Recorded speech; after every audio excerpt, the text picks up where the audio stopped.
At the heart of the Milky Way galaxy, there is a supermassive black hole that has the mass equivalent of some 4 million suns. Astronomers think that nearly every galaxy has such a black hole at its center.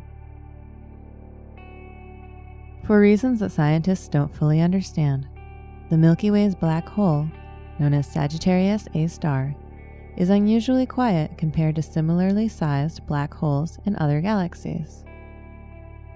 Recently, however, there was a change in the behavior of Sagittarius A star. This was discovered thanks to a long-term monitoring campaign of the black hole by 3 orbiting X-ray telescopes: NASA's Chandra X-ray Observatory, ESA's XMM Newton, and NASA's Swift Gamma Ray Burst Explorer. Since 1999, these telescopes in space have periodically observed Sagittarius A star.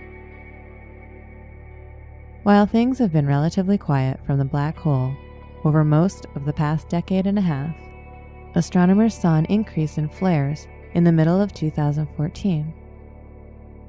This was several months after scientists predicted a dusty object called G2 would be making a close approach to the black hole.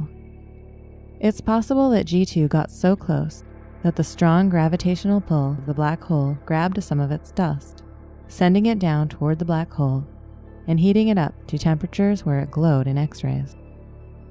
While the timing is intriguing, it's not an open and shut case.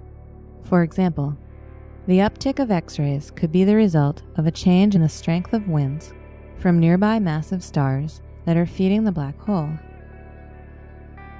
Astronomers will continue to observe Sagittarius A star with Chandra and other telescopes, and hope that additional data will shed light on the questions surrounding our galaxy's supermassive black hole.